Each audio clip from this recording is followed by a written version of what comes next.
సగటు మనిషికి అలాగే హిందూ సమాజానికి బయట వేరే కమ్యూనిటీకి అందరికీ సహజంగా ఒక డౌట్ వస్తుంది. మీరు గో సంరక్షణ చేసేటప్పుడు అంటే ఖచ్చితంగా దాడి జరుగుతుందని మీకు కూడా తెలుసు. వెళ్ళినప్పుడు ఇద్దరు ముగ్గురు ఎందుకు వెళ్తారు? ఒక 10-20 మంది వెళ్ళొచ్చు కదా అన్న. ఇద్దరు ముగ్గురు వెళ్ళలే అన్న. సోనుది రాంపల్లి నివాసుడు. మేము సిటీకి వెళ్ళేదాకా లేట్ అయింది. సోను రాంపల్లి నుంచి గట్కేసాగానికి తొందరగా చేరుకుండు. మేము గానికి లేట్ అయింది.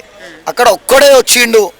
అంటే ఆవుల బండి వచ్చే ముందు దాని ముందు ఇప్పుడు మనకి ఒక సీఎం పోతుంటే కాన్వెట్లు ఉంటుంది.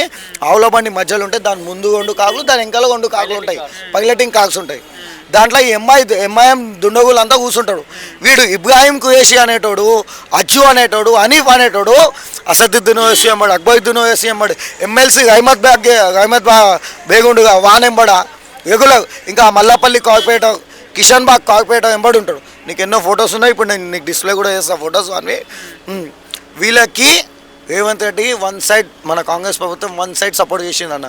ఇప్పుడు తెలంగాణలో మొన్నటిదాకా బండ్లతో గుద్దుతుండే, మా బండ్లకి కాగులతో గుద్ది అట్లా అటాక్ చేస్తుండే. ఇప్పుడు కొత్త కల్చర్, గన్ కల్చర్ తెచ్చినారు. వాళ్ళు స్టార్ట్ చేసినారు, మేము ఎండ్ చేస్తామన్న.